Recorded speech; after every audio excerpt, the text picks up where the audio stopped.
चलो मित्रों હવે આપણે પ્રકરણ 1 સંબંધ અને વિધેયમાં લેક્ચર નંબર 11 માં સ્વાધ્યાય નંબર 1 ની વાત કરીશું।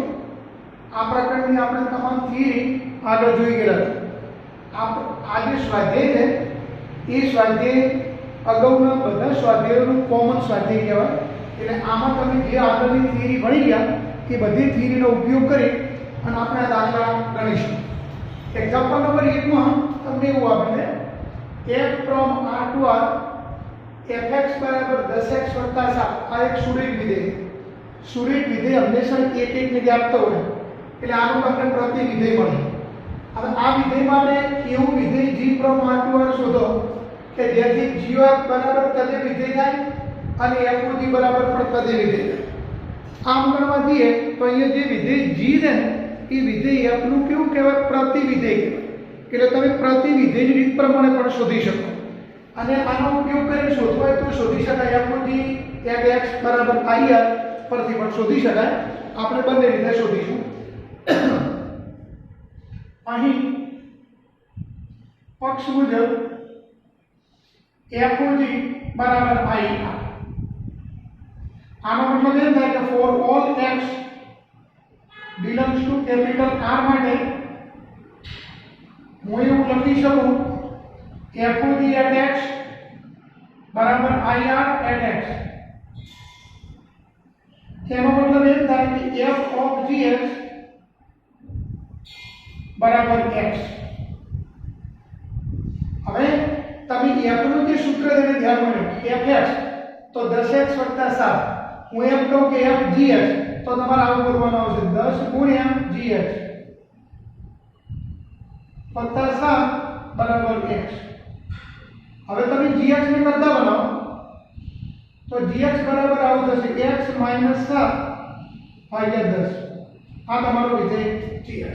જો આ રીતે ન કરવું હોય તો હું તમને બીજી રીતે લઉં। જો અહીં g એ f નો प्रति विधेय बने प्रति विधेय छे अथवा प्रति विधेय होवाथी हूँ आप लखी सकूं fx बराबर y तो ने तो gy बराबर x। હવે fx નો મતલબ 10x વત્તા 7 બરાબર y। હવે આના પરથી તમે x ને કરતા બનાવો તો 10x બરાબર y minus 7 therefore x बराबर y minus 7 by 10 આટલા મળે જે મુક્ત તો તમને gy બરાબર આવું મળશે gy બરાબર x x નો મતલબ y minus 7 by 10। હવે આને તમે x ના રૂપમાં ફેરવશો તો આવું મળશે માટે gx બરાબર x - 7 ભાગ્યા 10। એટલે મિત્રો ગમે તે રીતે શોધી શકે છે। ઓકે જુઓ અમુક વખતે એવું પણ પૂછાતું હોય ને તમને fx આપેલું હોય અને f નું સૂત્ર આપેલું હોય અને એના પરથી તમારે gx શોધવાનું હોય। અમુક વખતે gx અને f આપેલું હોય એના ઉપરથી તમારે f શોધવાનું। આવા પણ દાખલા ઘણી વખત પૂછાતા હોય। હવે એ વખતે તમારે જ્યારે શોધવાનું કોઈ પણ વિધેય આવે ને તો એ વિધેય જો આ બધા સુરેખ હોય तो તમારે એને સુરેખ ધારી અને આગળ વધવાનું આવું ધારી લેવાનું fx બરાબર ax b બરાબર। તો તમને દરેક વખતે એનો જવાબ મળતો રહેશે। માનો કે આ દાખલામાં હું તમને એમ કહું કે મને f આપેલ છે અને gx પણ આપેલો છે તો f શોધો તો તમે આ સૂત્ર ધારી અને ગણી શકશો। ચલો મિત્રો હવે જો એક્ઝામ્પલ નંબર 2 ધારો કે w એ પૂર્ણ સંખ્યાઓનો ગણ છે। पूर्ण संख्याओं गण बीजी रीते पूर्णांश संख्याओं गण f w થી w પર નું વિધેય fn બે ભાગ બને જ્યારે n અયુગ્મ હોય તો fn બરાબર n - 1 લેવાનું n યુગ્મ હોય તો n + 1 લેવાનું। પહેલા આપણે સાબિત કરવાનું કે વિધેય f જે છે ને વ્યસ્ત સંપન્ન છે मतलब કે f એ એક અને વ્યાપ્ત છે। બીજું વિધેય f નો વ્યસ્ત શોધો। व्यस्त शोधो એટલે તમારે 1/f એમ નથી શોધવાનું પણ વિધેય f નું પ્રતિ વિધેય શોધવાનું f ઇન્વર્સ બરાબર। चलो સૌપ્રથમ આપણે વિધેયને કેવું બતાવીશું વ્યસ્ત સમકક્ષ અહીંયા વિધેયનો પ્રદેશ તમને શું આપે છે w તો w માં સૌથી નાની કિંમત કઈ કહેવાય 0 પછી 1 પછી 2 એમ કિંમત લઈ અને આ સૂત્રમાં મૂકો મને કેવી કિંમત મળે છે તમે એનો વિચાર કરો તો આટલાથી આપણે આનો જવાબની શરૂઆત કરીશું જો અહીં પેલો માનો કે f0 નો હવે n ની કિંમત મેં 0 લીધી 0 નો મતલબ તમારે શું સમજવાનું યુગ્મ તો મને જવાબ 1 મળશે હવે હું f1 લઉં આ 1 કેવું કહેવાય અયુગ્મ કહેવાય 1 માંથી 1 જાય તો 0 આવે f2 લઉં 2 ની 1 3 થશે પછી હું 3 લઉં तो जो 3 की संख्या अयुग्म 3 માંથી 1 જાય તો 2 4 લો તો 4 ને 5 થશે પછી આપણે માનો કે 6 લઈએ તો 6 કેવી કહેવાય આ 4 કેવી 4 યુગ્મ સંખ્યા છે તો યુગ્મ ને ઉમેર 5 થાય હવે 6 કેવી અયુગ્મ તો અયુગ્મમાંથી 1 બાદ કરો એટલે તમને એમ કરો 6 માંથી 4 માંથી 5 આવશે अयुग्म संख्या 5 है 5 માંથી તમે એક બાદ કરશો તો તમને 4 મળશે બરાબર હવે આવી રીતે તમે આ બધી કિંમતો લઈને આગળ વધો તો તમને લગભગ બધી કિંમતો મળી જશે જો પેલો 0 મળ્યો 1 મળ્યો 2 મળ્યો 3 મળ્યો 4 મળ્યો 5 મળ્યો એવી રીતે મળશે જેમ જેમ કિંમતો તમે જુદી જુદી લો તેમ તેમ પ્રતિનિધિ પર જુદા જુદા મળશે એટલે વિધેયનું કેવું કહેવાય એક એક કહેવાય પછી તમામ કિંમતો મળે છે એટલે વિધેય કેવું કહેવાય વ્યાપ્ત કહેવાય કે આમ કરવા જઈએ તો આ વિધેયનો સ્પષ્ટપણે તમે એક એક વ્યાપ્ત છે કહી શકો પણ મિત્રો જો આનામાં 3 કે 4 હોય તો તમે એમ સીધે સીધું ના લખી શકો તેના માટે તમારે એની ગણતરી કરવી પડે તો હું પહેલા આ વિધેય એક એક છે એમ એની સાબિતી આપી તમે આના પરથી એમ લખી શકશો કે માટે વિધેય f1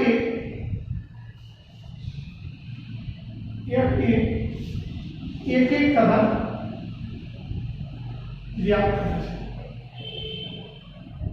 ये आपने डायरेक्ट बनवा पड़ता है अनुमान करें अब यानी રીત ની તમારે સાબિતી આપવાની છે તો પહેલા આપણે એક એક માટેની સાબિતી આપીશું એક એક માટે હવે આવા દાખલામાં એક એકની સાબિતી આપવા માટે તમારે વિધેય જો 2 કે 3 ભાગમાં હોય તો એમાં વિકલ્પો પાડવા પડે વિકલ્પો પણ એને અનુસાર એ રીતના પડશે સૌપ્રથમ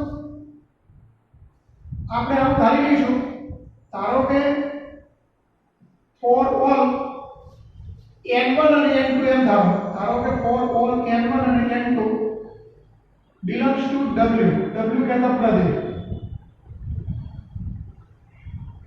માટે fn1 બરાબર વર્તન આટલું ધરીએ આ પ્રમાણે છે હવે વિકલ્પ 1 લઈએ કારણ કે આમાં મારે જુદા જુદા વિકલ્પો લેવા પડશે પહેલા યુગ્મના અયુગ્મના વિકલ્પ 1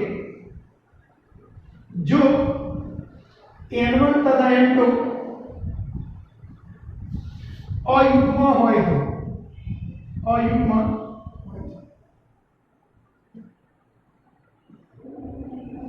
હવે આ બંને કિંમત જો અયુગ્મ હોય તો હું આવું ધારી શકું ધારો કે ફોર ઓલ n1 અને n2 belongs to w માટે fn1 બરાબર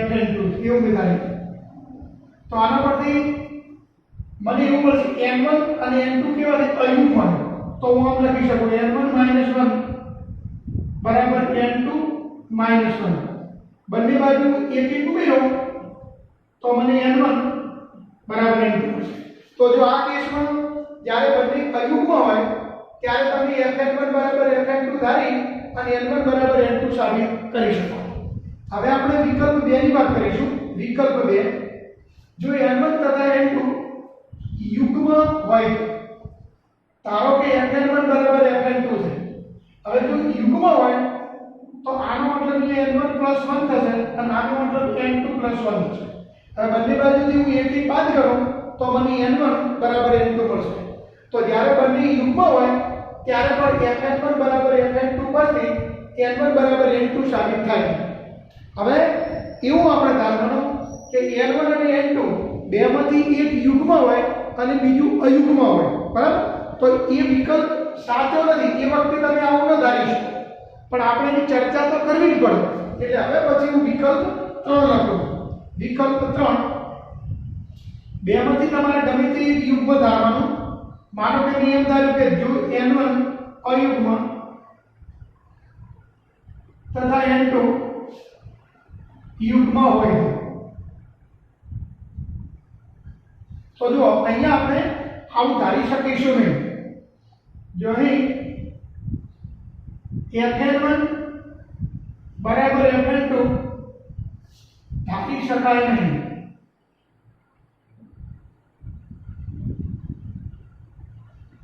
તમને હતા કે કેમ ન ધારી શકાય?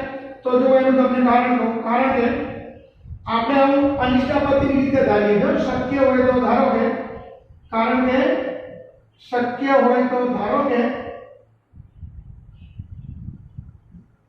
fn1 બરાબર fn2 છે.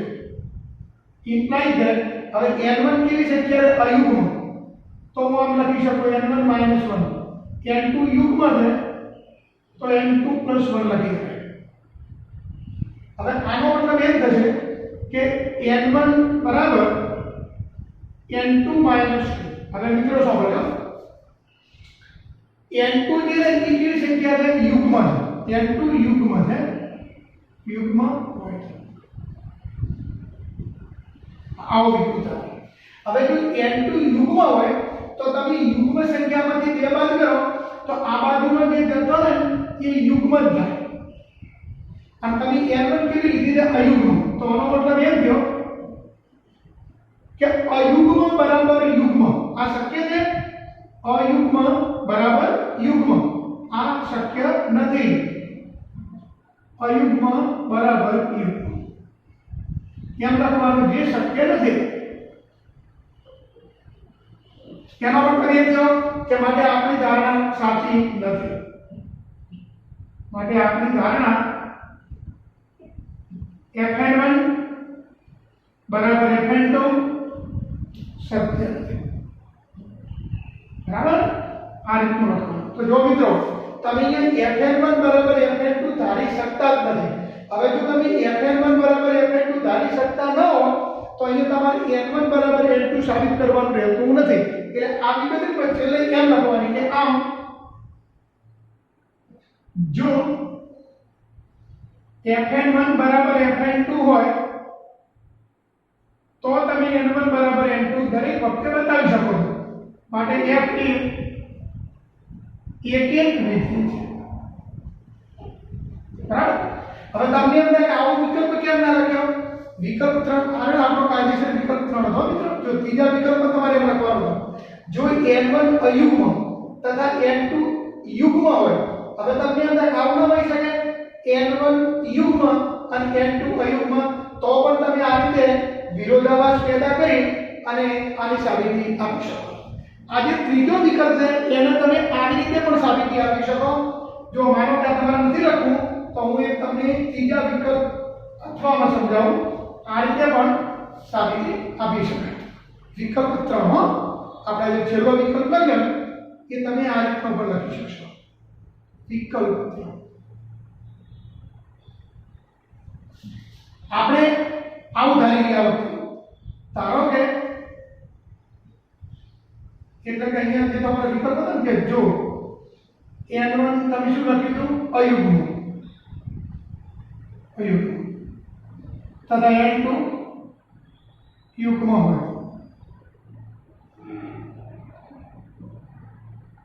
હવે તમે એવું ધારી લો કે n1 અયુગ્મ n2 અયુગ્મ. એનો મતલબ એમ થયો કે અહીં n1 does not equal to શું થાય? n2 થાય. n1 અને n2 કોઈ દિવસ સરખું થાય નહીં. હવે n1 અને n2 જો સરખું ન થાય તો તમે એવું પણ લખી શકશો fn1 does not equal to fn2. બરાબર? તો આના પરથી તમે આવું પણ લખી શકો કે માટે જો fn1 બરાબર fn2 હોય તો તર્કના નિયમ પ્રમાણે n1 બરાબર n2 થાય. માટે વિધેય f એ એક વિધેય f એ એક વિધેય છે. થાય તો તમે એની સાબિતી આપવી હોય તો આપી શકશો. જ્યારે n1 અને n2 ભિન્ન હોય ત્યારે fn1 અને fn2 પણ ભિન્ન થાય. માટે આ બંને સરખા હોય પેલા પ્રેરણના નિયમ પરથી તો n1 બરાબર n2 થાય માટે આ એક છે. હવે મિત્રો આપણે વ્યાપ્તિની સાબિતી આપીશું. વ્યાપ્તિની સાબિતી પણ તમે બે રીતથી આપી શકશો. જો હું પહેલા વિધેયનો વિસ્તાર લઉં, અહીં વિધેય આપણો વિસ્તાર એટલે કે રેન્જ ઓફ f બરાબર ગણો. જો પહેલો 0 પછી 1 મળે, 2 પણ મળે, 3 મળે, 4 મળે, 5 મળે, ડેશ બરાબર w. આનો મતલબ એમ થયો કે વિધેયનો વિસ્તાર બરાબર સહપ્રદેશ. માટે વિધેય f એ વ્યાપ્ત વિધેય છે. બરાબર? તો વ્યાપ્ત વિધેયની એક વાત આ રીતે થઈ શકે. હવે આ સિવાય તમારે વ્યાપ્ત વિધેયની સાબિતી જો બીજી રીતે આપવી હોય તો આ રીતે રહેશે. અને બીજી રીતે અહીંયા આપણે એટલા માટે આપવાની છે કે તમારે વિધેય f એટલે એનો પ્રતિવિધેય શોધવાનો છે. તો પ્રતિવિધેય શોધવા માટે આ સાબિતી એ અહીંયા નકામી પડે. એ વખતે તમે આ સાબિતીનો ઉપયોગ કરશો તો વધારે અનુકૂળ રહેશે. તો જો સાબિતી બીજા પ્રકારની. સૌપ્રથમ તમે આવું ધારો કે for all y belongs to સહપ્રદેશ એટલે કે w છે.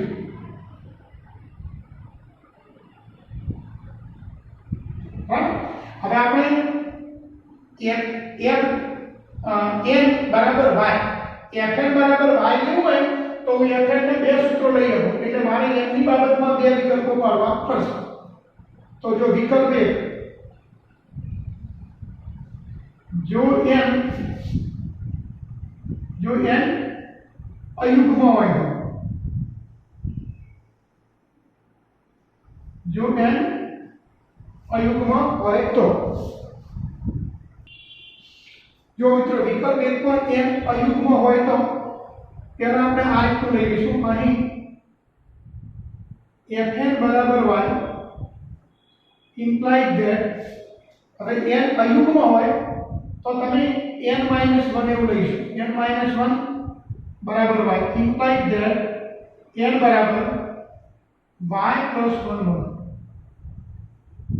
બરાબર? તો જો આમ for all y belongs to w ને સંગત કોઈક ઘટક n બરાબર y plus 1 લેતા જો મને y કેવો મળશે તો y જે છે એ તમને મળશે યુગ્મ મળશે. કારણ કે n કેવી સંખ્યા n અયુગ્મ છે. બરાબર? હવે જો n અયુગ્મ હોય તો એ કીધી વાત છે કે y કેવો મળશે યુગ્મ મળશે. લેતા y belongs to w યુગ્મ મળે. તથા f of n બરાબર f of y plus 1 બરાબર. હવે જો આ y plus 1 ની સંખ્યા છે, y plus 1 એટલે કે n કેવી સંખ્યા છે અયુગ્મ. તો આમાં અયુગ્મનું સૂત્ર કયું પહેલા નંબરનું. તો જો મિત્રો હું આમ લખી આપું કે y plus 1 minus 1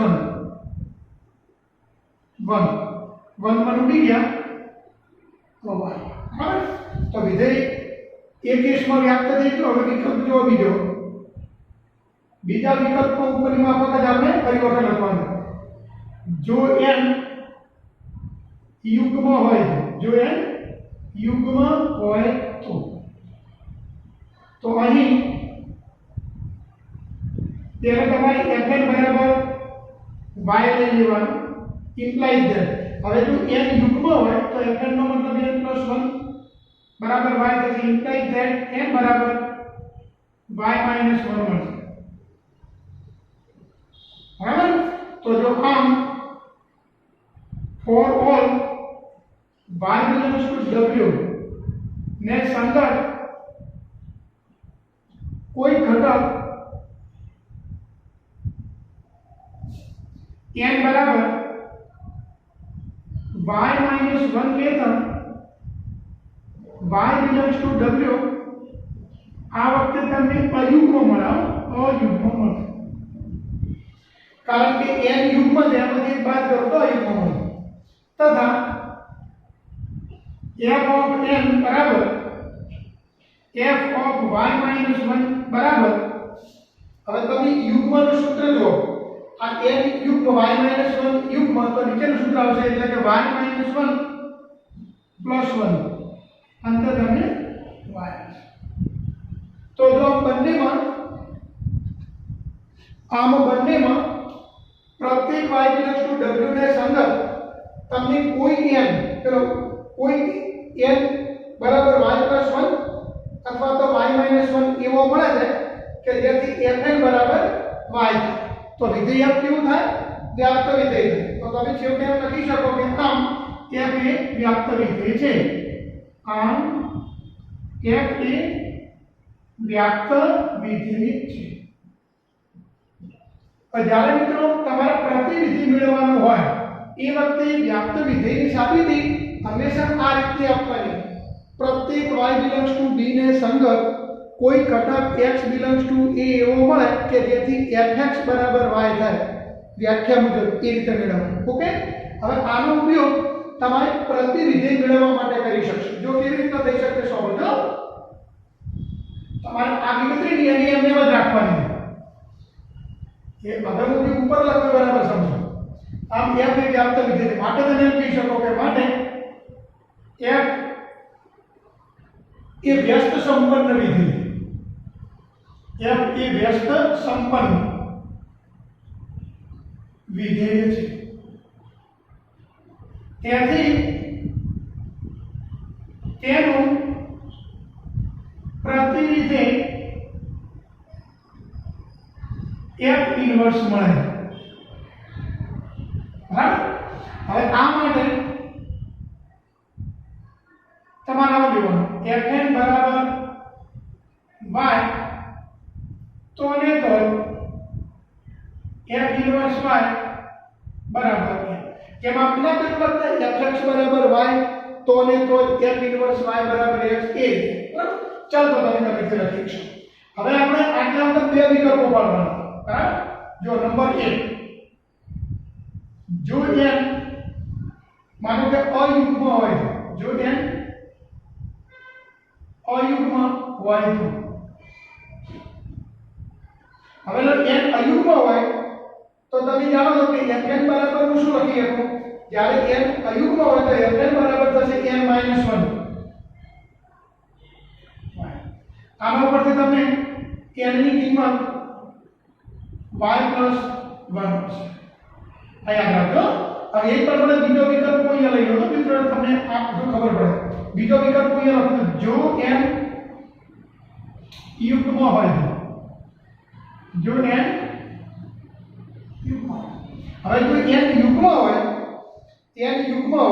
તો fn નો મતલબ n + 1 થશે તો n + 1 બરાબર y ત્યારબાદ n બરાબર y માઈનસ હવે આ બંનેની કિંમતો તમને મળે એ કિંમતો તમારે અહીંયા મૂકવાની ચાલો જે મૂકતા જે બંને મૂકતા તમને આવું મળશે f ઇન્વર્સ y બરાબર n પણ n નો મતલબ y + 1 હવે હું જે કહું બરાબર સમજો એટલે આ વખતે n કેવી અયુગ્મ n અયુગ્મ છે હવે n જો અયુગ્મ હોય तो n - 1 सुधा युग्म तो y केवी था युग्म जो y युग्म होय ये प्रमाणे बीजा ऊपर दे f इनवर्स y હવે આ n ની કિંમત તમે અહીંયા મૂકી દો તો મને y - 1 મળશે હવે અહીંયા જો n યુગ્મ હવે n જો યુગ્મ હોય તો n + 1 સુધા યુગ્મ થાય તો આનો મતલબ એ થાય કે જો y अयुग्म होय तो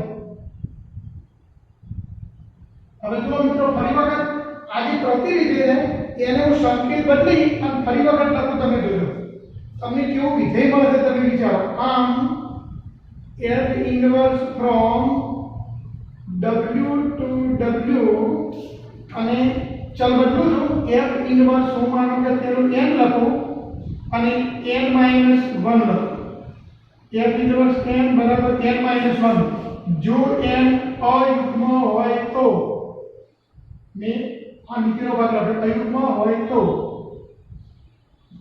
એ પ્રમાણે હવે લખીશ કોના ઉપરથી n+1 જો n યુગ્મ હોય તો આ પ્રમાણે તમને તમારો પ્રતિવિધેય મળશે। હવે હું એક તમને વાત કરું અહીંયા બંને વિધેય કેવો બને જરા કહેજો। જો અહીં આપણું મૂળ વિધેય f તથા નવું વિધેય f નું બંને સમાન થશે બરાબર।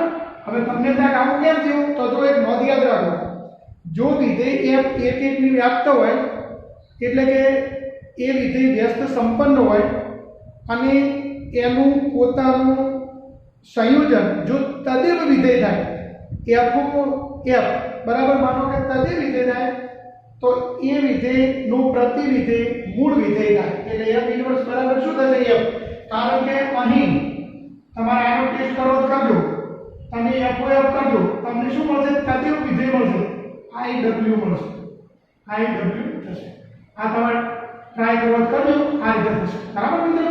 તો આ દાખલો તમારે આ રીતે ગણવાનો રહેશે। આવો દાખલો પરીક્ષામાં 3 કે 4 ગુણનો પૂછાતો હોય છે એટલે એને અનુરૂપ તમારે એની ગણતરી કરવી પડે। શક્ય હોય તે સુધી આ રીતના વિકલ્પો પાડી અને ગણતરી કરવાની બરાબર। ચલો હવે જો મિત્રો એક્ઝામ્પલ નંબર 3 માં વિધેય r થી r fx બરાબર આ પ્રમાણે વ્યાખ્યાયિત હોય તો આપણે f શોધવાનું।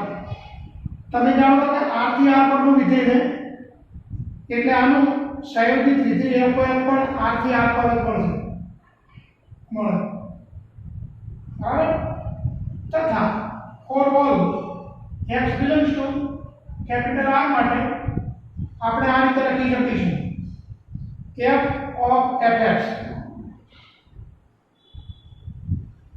એનો મતલબ એ થાય કે વિધેય f નું f સાથેનું ફરી વખત સંયોજન। તો અહીંયા તમે આમ લખી શકશો fx એટલે કેટલા તો એ ઉપર બતાવે છે x2 3x વત્તા 2 હવે fx એટલે x2 3x વત્તા 2 હું એમ કહું કે f કૌંસ તો તમારે આવું મૂકવાનું આવશે કૌંસનો વર્ગ ઓછા 3 ગુણ્યા કૌંસ અને વત્તા 2 હવે કૌંસનો વર્ગ એનો મતલબ આમ થાય x વર્ગ ઓછા 3x 2 અહીંયા પણ એ જ રીતે મિત્રો લખ્યું x વર્ગ ઓછા 3x વત્તા 2 હવે આનું સંપૂર્ણ આપણે તમે સાદું રૂપ આપી દો તો ત્રિપદી ના વર્ગ મુજબ પહેલાનો વર્ગ કરો તો x બીજા આઘાત આનો આપણે વર્ગ કરશું તો 3 * 9x નો વર્ગ અહીંયા 4 થશે। હવે 2 ગુણ્યા પહેલું ગુણ્યા બીજું પદ તો 3 * 6x નો ઘન થશે 2 ગુણ્યા બીજું ગુણ્યા ત્રીજું પદ તો ઓછા 3 * 6 * 12x અને છેલ્લું પદ થશે 2 * 4x નો વર્ગ -3x નો વર્ગ વત્તા 3 * 9x -3 * 6 વત્તા 2 બરાબર।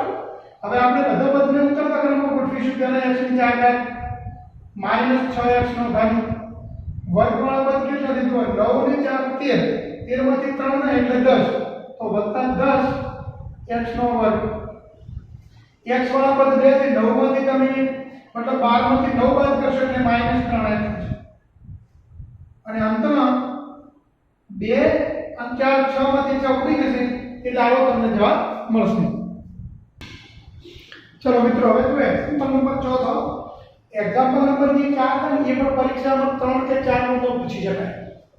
સાબિત કરો કે વિધેય f from r to ગણમાં x belongs to r such that x ની કિંમત -1 અને 1 વચ્ચે છે બરાબર। આ ગણ છે હવે બરાબર સમજો આજે તમે ગણ લખ્યો એ ગણને હું ઓમ પર લખી શકું વિવૃત અંતરાલમાં -1 થી 1 બરાબર। તો મિત્રો અમુક ફેરફાર કરજો બરાબર સમજો તમે મેં એને બદલે આવું લખ્યું એટલે શું આપણે સમજવામાં થોડી અનુકૂળતા વધારે આ આપણું વિધેય આ રીતનું x છે પછી એને સૂત્ર આપવા બદલે x બરાબર x ભાગ્યા 1 પ્લસ માનકમાં x।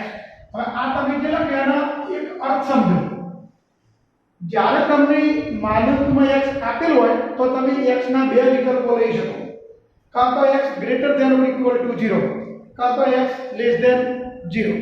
હવે જ્યારે તમે x ની કિંમત 0 કરતા મોટી લો એ વખતે માનકમાં x બરાબર શું થાય માત્ર x થાય તો તમે આમ લખી શકો બરાબર જ્યારે x ની કિંમત હું ઋણ લઉં ઋણ માનો કે મેં ઋણ લીધી તો x ની કિંમત જો ઋણ હોય તો એનો મતલબ એમ થાય કે માનકમાં x બરાબર -x તો તમે 1 - x લખી એટલે તમે I લખી શકશો અથવા જો આમ પણ લખી શકાય અથવા fx બરાબર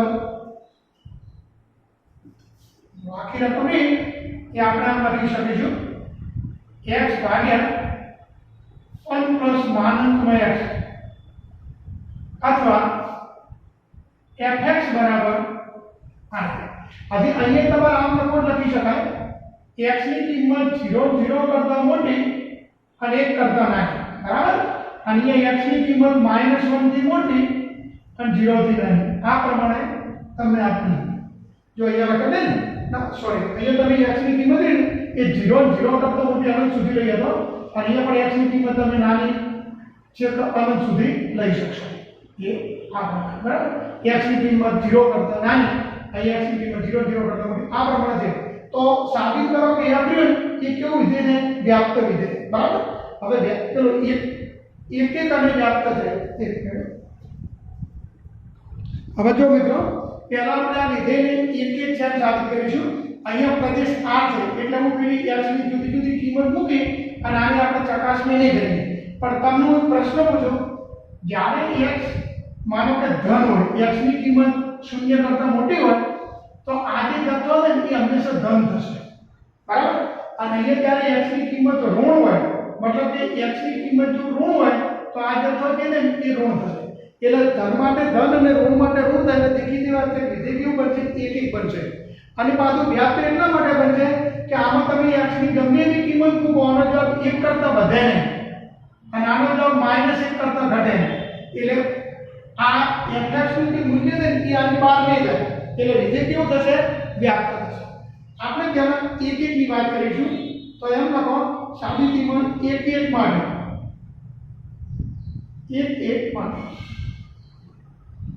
હવે એક માટેની સાબિતીમાં તમારે અહીંયા 3 વિકલ્પો પાડવા પડશે તેને આપણે આવું ધારી લઈશું ધારો કે for all x1 અને x2 belongs to R એટલે કે પ્રદેશ છે બરાબર વિકલ્પ 1 પહેલા હું બંને ધન લઈશું જો x1 અને x2 બંને ગ્રેટર ધેન 0 હોય તો તમે આવું ધારી લો ધારો કે fx1 બરાબર fx2 છે હવે x1 અને x2 બંને ધન હોય તો હું કઈ કિંમત લઈ શકું ઉપરની તો x1 ભાગ્યા 1 પ્લસ x પેલી બાજુના ગાળામાં x2 ભાગ્યા 1 પ્લસ x2 હવે આ બેનો ગુણાકાર કરો તો પહેલા x1 પછી x1 ગુણ્યા x2 બરાબર x2 પછી વત્તા x1 ગુણ્યા x2 હવે બે બાજુથી x1 x2 ઉડી જશે તો x1 બરાબર x2 ચલો પહેલો વિકલ્પમાં તમે fx1 બરાબર fx2 ધારે તો x1 બરાબર x2 સાબિત થયું એનો મતલબ કે વિધેય એક છે હવે વિકલ્પ બીજો આવશે એમાં હું આ બંને ઋણ લઉં ધારો કે fx1 બરાબર fx2 તો આના પછીનું પદ તમે આમ લખી શકશો કે માઈનસ આવશે અહીંયા પણ માઈનસ આવશે એટલું હવે અહીંયા તમે ચોકડી ગુણાકાર કરો તો x1 અહીંયા થશે માઈનસ x1 x2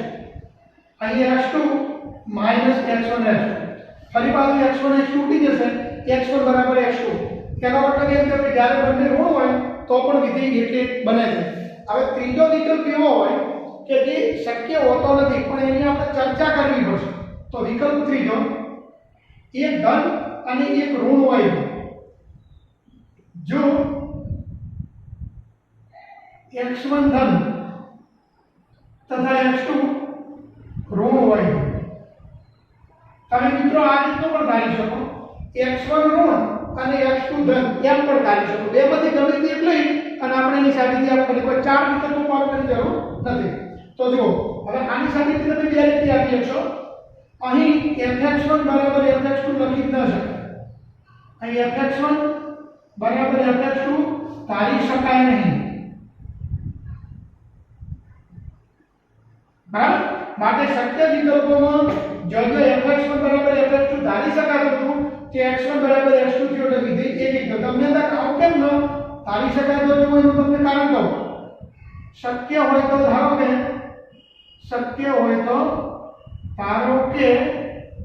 fx1 બરાબર fx2 છે હવે fx1 x1 ની ધન ધાર્યો છે તો એનો મતલબ એ થશે x1 ભાગ્યા 1 x1 x2 ઋણ ધાર્યો છે તો x2 ભાગ્યા 1 x2 થશે હવે તમે ચોકડી ભાગાકાર કરો x1 ગુણ્યા 1 એટલે x1 પછી માઈનસ x1 x2 પેલી બાજુના વિભાગમાં x2 વત્તા x1 x2 હવે આનો મતલબ એ થશે કે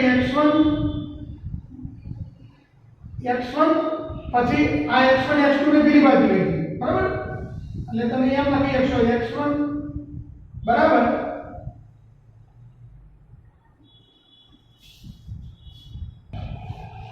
x1 બરાબર x2 વત્તા 2x1 x2 હવે મિત્રો જો આટલા આપણે કોન્ટ્રાડિક્શન ઉભો થશે આ x1 કેવી સંખ્યા કહેવાય ધન અહીંયા તમે ધન સંખ્યા લખી શકો આ બાજુનો જે તત્વ છે એ ઋણ છે કેવી રીતે ઋણ છે જો તમે x2 કેવી સંખ્યા ઋણ x1 ને x2 નો ગુણાકાર કરો તો પણ ઋણ થાય તો આ એ ઋણ થઈને આ એ ઋણ થાય બે ઋણ સંખ્યાનો સરવાળો ઋણ થાય અને આ શક્ય નથી જે શક્ય નથી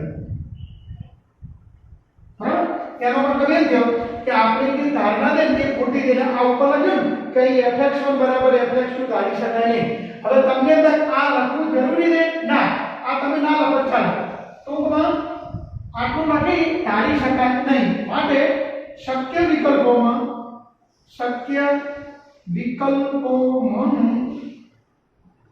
જો તમે fx1 બરાબર fx2 ધાર્યું હોય તો એના ઉપરથી તમને x1 બરાબર x2 મળે છે માટે f એક વિધેય છે f એ એક વિધેય છે આ રીતે સમજાય કોની ચર્ચા તમારે કરવાની લખવાનું કરી સંપૂર્ણ નહીં લખો ચાલે ખાલી આટલું લખી દો ને fx1 બરાબર fx2 ધારી શકાય નહીં માટે શક્ય વિકલ્પોમાં જ્યાં fx1 બરાબર fx2 ધારી શકાવું તે x1 બરાબર x2 સાબિત થયો અને બીજી રીત પણ થઈ શકે વિકલ્પ 3 માં તમે આમ પણ લખી શકશો આપણે પહેલા આવું ધારીએ ધારો કે x1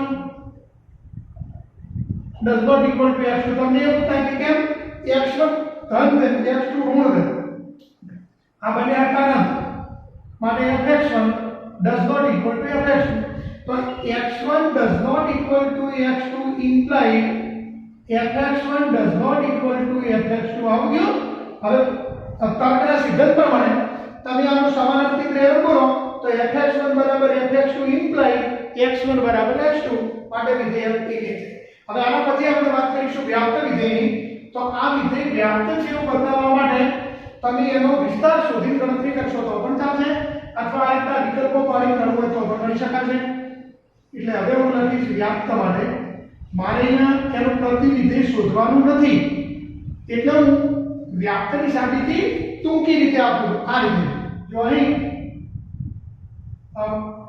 આપણે સૌપ્રથમ આ જે સૂત્ર છે એના ઉપર આગળ વધીશું અહીં પ્રત્યેક x belongs to capital R માટે તમે એમ કહી શકો કે માનાંકમાં x ની રહે એનું મૂલ્ય 0 અને 0 કરતા મોટું થાય બરાબર અને બીજી તમને વાત કરું કે તથા તમે એવું પણ લખી શકો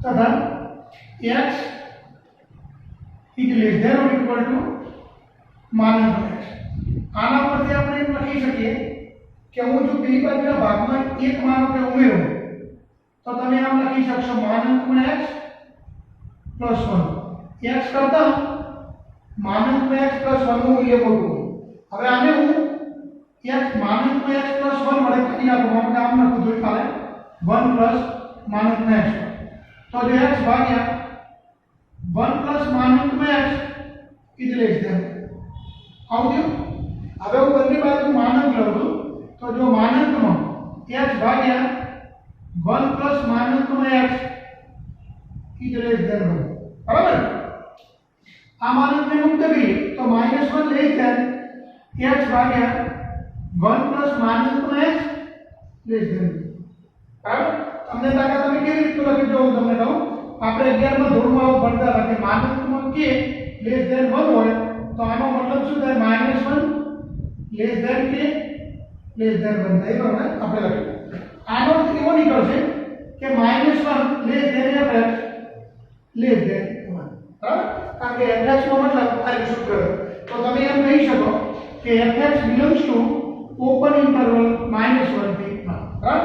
માટે વિધેય f નો વિસ્તાર તમને આ રીતનો મળશે. હવે એ મિત્રો હું એની નીચે લખું તો કે જો આમ વિધેય f નો વિસ્તાર રેન્જ ઓફ f બરાબર -1 થી વિવૃત અંતરાલનો 1. હવે વિધેયનો જે વિસ્તાર છે એ તમને શું મળે, હવે સહપ્રદેશ. તો વિધેયનો વિસ્તાર બરાબર સહપ્રદેશ. અને તમે જાણો છો કે જે વિધેયનો વિસ્તાર અને સહપ્રદેશ સરખો થાય એ વિધેય કેવું કહેવાય, વ્યાપ્ત કહેવાય. માટે f એ વ્યાપ્ત વિધેય છે બરાબર. માટે f એ એક જ છે અને પાછો વ્યાપ્ત વિધેય. જો મિત્રો આની સાબિતી બીજી રીતની પણ આપી શકાય વ્યાપ્તની, પણ એમાં તમારે બે વિકલ્પો પાડવા પડે. તમારે પહેલા એવું ધારી લેવાનું પ્રત્યેક y બિલોંગ્સ ટુ માનો કે આવું છે. જો થોડી તમને હિન્ટ આપું તેની વ્યાપ્ત માટે તમારે પહેલા ધાર્યું, ધારો કે for all y belongs to વિવૃત અંતરાલ -1 થી 1 છે. હવે વિકલ્પ પહેલો કે x ની કિંમત જો 0 0 કરતા મોટી હોય તો તમારે પહેલા fx બરાબર y લેવાનું. હવે fx બરાબર y એટલે તમારે એમ લખવાનું x upon 1 plus x બરાબર y બરાબર. હવે આનો ઉપરથી તમે x ને કરતા બનાવો તો જો x બરાબર y plus x imply that આ x ના બદલે આ બાજુ લો x કોમન લઈ લો તો 1 x કોમન લેતા કૌંસમાં આવે છે 1 માઈનસ y બરાબર y બરાબર. કારણ કે આ જે પદ છે ને બરાબરની આપણે આ બાજુ લાવ્યો x કોમન લીધો એટલે 1 માઈનસ y બરાબર y. હવે તમે જ્યારે x ને કરતા બનાવો ત્યારે આવે છે y ભાગ્યા 1 માઈનસ y. તો y ની કિંમત કોઈ 1 હોવી જોઈએ ના, અને હવે y ની કિંમત જો 1 નથી, 1 કરતા નહીં બરાબર. તો જો હવે આમ લખવાનું કે આમ four all y belongs to -1 થી 1 ને સંગત કોઈ ઘટક x બરાબર y upon 1 y લેતા x belongs to r એવો મળે છે કે જેથી fx બરાબર, હવે તમારે x ની કિંમત મૂકવાની કેટલી, y upon 1 y બરાબર. અને જો આ બધી કિંમત કેવી થશે, ધન થશે તો લેતા હવે આના બરાબર તમારે સાદું પાવી અને આગળ જતા y થશે. એવું ને એવું બીજા માટે બતાવો. ઓકે, એ રીતે પણ તમે ગણતરી કરી શકો. જો મિત્રો એક્ઝામ્પલ નંબર 5 એ એકદમ સરળ દાખલો છે. અહીં f પર માંગતું આ fx બરાબર x ઘન એક વિધેય છે એમ આપણે સાબિત કરવાનું. તમે જાણો છો કે ત્રિઘાત વિધેય હંમેશા શું હોય, એક જ હોય. સાબિતી આપણે આ રીતે આપીશું. ધારો કે for all x1 અને x2 belongs to R એટલે કે પ્રદેશ માટે fx1 બરાબર fx2 છે. ઇમ્પ્લાઇઝ ધેટ x1 નો ઘન બરાબર x2 નો ઘન. બંને બાજુ ઘનમૂળ લેતા x1 બરાબર x2. આપણે ધાર્યું કે fx1 બરાબર fx2 સાબિત થયું x1 બરાબર x2 માટે f એ એક વિધેય છે. f એ એક વિધેય. જો મિત્રો હવે એક્ઝામ્પલ નંબર 6 એમાં આપણે બે વિધેય f અને g ના એવા ઉદાહરણ આપવાના છે કે જેમાં સંયોજિત વિધેય g એક હોય પરંતુ g એક ના હોય. આમાં ઘણા બધા તમે ઉદાહરણ લઈ શકો, જેમ કે fx બરાબર તમે 2x 3 લો અને gx બરાબર x લઈ અને આની ગણતરી તમે કરી શકો. પણ અહીંયા એને આપણે બીજો ઉદાહરણ લેવાનું ના પડે, સૂચન આપેલું કે આ પ્રમાણે તમારે કરવાનું fx બરાબર x લેવાનું અને gx બરાબર માનકમાં x નો વિચાર કરી અને ગણતરી કરવાની. તો મેં આ પહેલા બે લઈ લીધું. હવે હું પહેલા આની વાત કરીશ g એક હોય બરાબર. આ પ્રમાણે આપણે સંયોજિત વિધેય બનાવીશું. માટે સંયોજિત વિધેય GOF f નો પ્રદેશ કોણ m, તો m થી સ્ટાર્ટ અને g નો સહપ્રદેશ ગુણોત્તર z આ રીતનું મળશે તથા GOF at x બરાબર g of fx gm fx નો મતલબ x અને gx નો મતલબ માનાંકમાં x બરાબર તો તમને આવડે હવે હું એક પ્રશ્ન તમને પૂછું આ GOF નો પ્રદેશ કેટલો n તો અહીંયા તમે x વિશે શું લખી શકો x belongs to n કહેવાય અને n તો હંમેશા પ્રાકૃતિક સંખ્યા ધન થવાની છે તો આના બરાબર x લખી શકાય કારણ કે x કેવી સંખ્યા છે પ્રાકૃતિક અને પ્રાકૃતિક સંખ્યા ધન હોય અને માનકની કોઈ જરૂર હોય નહીં તો તમને GOF and x આ પ્રકારનું મળે તો GOF કેવું વિધેય કહેવાય એકિક કહેવાય ચલો હવે હું માનો કે આવું ધારી લઉં હવે ધારો કે for all x1 અને x2 belongs to n માટે GOF and x1 બરાબર GOF at x2 હવે આનું સૂત્ર કયું તો x1 પેલી બાજુના સૂત્ર પરથી x2 માટે GOF કેવું વિધેય કહેવાય એકિક માટે GOF એ એકિક વિધેય છે પરંતુ 0 એ એકિક નથી પરંતુ વિધેય g માટે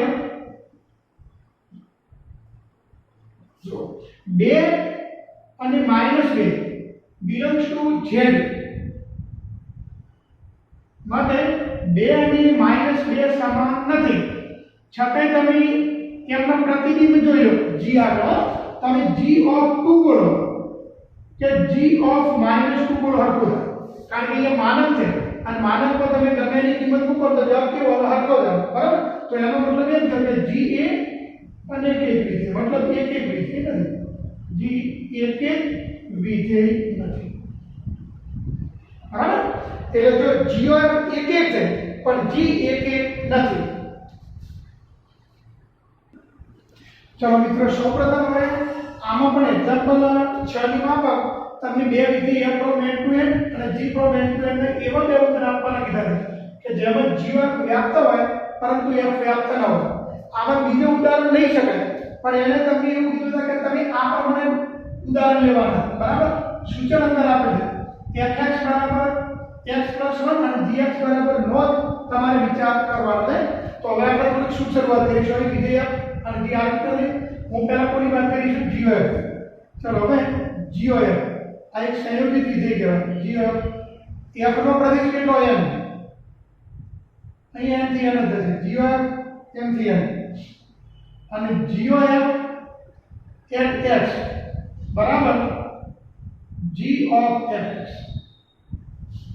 હવે fx તો એક જ સૂત્રમાં જેનું નામ છે x + 1 અહીંયા તમે આવું લખી શકશો x + 1 પણ g નું જે સૂત્ર છે એ બે ભાગમાં જો તમે x ની કિંમત 1 કરતા મોટી લીધી હોય તો x - 1 આવશે અને તમે જાણો છો કે આજે તમે x + 1 લખ્યો એમાં x એ પ્રાકૃતિક સંખ્યા છે તો x + 1 નું મૂલ્ય 1 કરતા મોટું થયું તો આનો મતલબ તમને આવવા મળશે x + 1 - 1 કોના ઉપર કારણ કે x + 1 ગ્રેટર ધેન 1 બરાબર એ આ સૂત્ર પરથી મેં લખ્યું છે જો x 1 કરતા મોટો હોય તો આનું પ્રતિબિંબ શું x - 1 તો x + 1 નું મૂલ્ય 1 કરતા મોટું જ હોય માટે x + 1 - 1 અંતે તમને શું મળશે x મળશે તો આનો મતલબ એમ થયો કે GOF at x બરાબર x અને તમને ખબર છે કારણ અને તદે વિધેય કહેવાય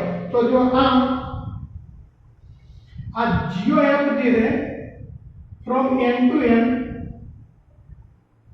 GOF at x બરાબર x જે તદેવ વિધેય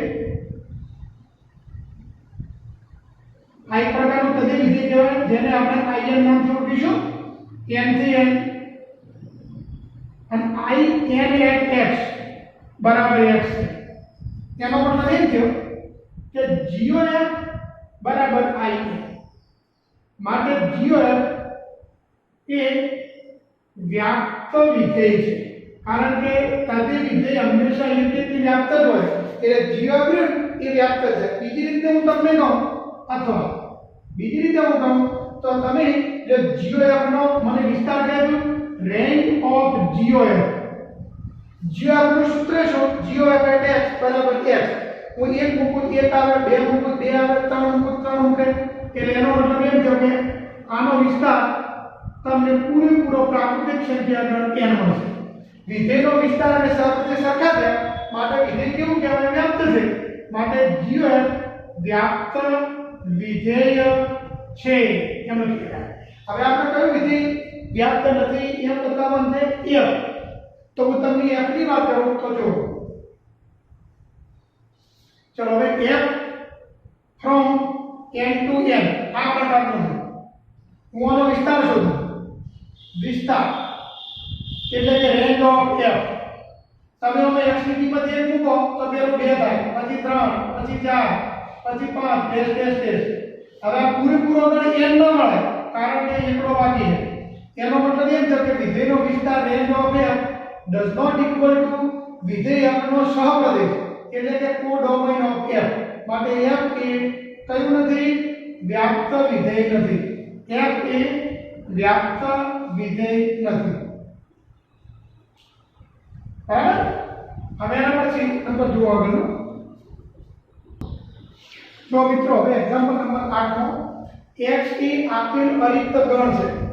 x ના તમામ ઉપગણોનો ગણ px નો વિચાર કરો. આ px ની છે એટલે પાવર સેટ ઓફ x કહેવાય. x ના શક્ય એટલા તમામ ઉપગણોનો ગણ. આ px પર વ્યાખ્યાયિત સંબંધ r માટે a અને b એ જો px ના ઘટકો હોય તો a થી b પરનો સંબંધ r એ જ્યારે a ઉપગણ b હોય ત્યારે બને. ટૂંકમાં a જો b નો ઉપગણ હોય તો સમજવાનું કે a એ b સાથે r સંબંધથી જોડાય છે. આ એટલે તમને સંબંધની વ્યાખ્યા આપે છે આ રીતે. a related to b with relation r ક્યારે? જ્યારે a ઉપગણ b હોય તો. એટલે આ એક ઉપગણ હોવાનો સંબંધ. આ સંબંધ આ સામ્ય છે એમ પ્રશ્ન કર્યો છે. તમે જાણો છો કે ઉપગણ હોવાનો જે સંબંધ છે એ સંમિત હોતો નથી. તો આ સંબંધ સામ્ય છે તો ના. એનું કારણ શું એ આપણે આગળ વાત કરીશું. હવે જો આ સંબંધ તમે આમાં તો લખી શકો. અહીં પાવર સેટ ઓફ x પર વ્યાખ્યાયિત સંબંધ r બરાબર ગણમાં ક્રમયુક્ત જોડવાયેલી સંખ્યા એ ઉપગણ b. જો a એ b નો ઉપગણ હોય તો સમજવાનું કે b નામની ક્રમયુક્ત જોડ r માં આવે. તમને ગણિતમાં જે આમ લખીને આપ્યું એ આ બરાબર નથી. તમને આમ આપવું પડે a r કેપિટલ અને પછી b કોમ લખવાનું. a is related to b with relation r. બરાબર? r થોડો મોટો લખવો પડે. હવે જો અહીંયા સૌપ્રથમ વાત કરીશ તમને પેલા સ્વવાચક. જો આ સ્વવાચક છે આપણે નંબર નહીં આપવાનો. જો તમે એટલું જાણો કે પ્રત્યેક a belongs to capital px માટે દરેક ગણ પોતે પોતાનો ઉપગણ છે. a subset of a. એનો મતલબ એમ થયો કે a નામની ક્રમયુક્ત જોડ r માં છે. માટે r એ સ્વવાચક છે. સ્વવાચક છે. તમને લાગે એ ઉપગણ એ કેવી રીતનું? જો દરેક ગણ પોતે પોતાનો ઉપગણ છે. પોતે પોતાનો ઉપગણ છે. એટલે તમે આ લખશો. એટલે આ એ સ્વવાચક સાબિત થઈ ગયું. બરાબર? હવે હું વાત કરીશ સંમિત છે કે નહીં. તો જો હું હવે આવું ધારી લીધો, ધારો કે a b નામની ક્રમયુક્ત જોડ r માં છે. for all a and b belongs to power set of x. બરાબર? હવે આનો મતલબ એમ થશે કે a is subset of b. હવે જો a એ b નો ઉપગણ હોય તો તમે જાણો છો કે b એ a નો ઉપગણ હોય એવું નક્કી નહીં. તો તમે આના પરથી એમ કહી શકો કે આ પરથી એવું કહી શકાય નહીં કે b સબસેટ ઓફ a થાય. આના પરથી તમે એવું ના કહી શકો કે b સબસેટ ઓફ a થાય. એટલે એનો મતલબ એમ થયો કે a જો સબસેટ b હોય તો b સબસેટ a હોય એવું કહી શકાય નહીં. તો આનો મતલબ એ છે કે ba નામની ક્રમયુક્ત જોડ r માં નથી. એટલે આપણો આ જે સંબંધ છે એ શું નથી? સમમિત નથી.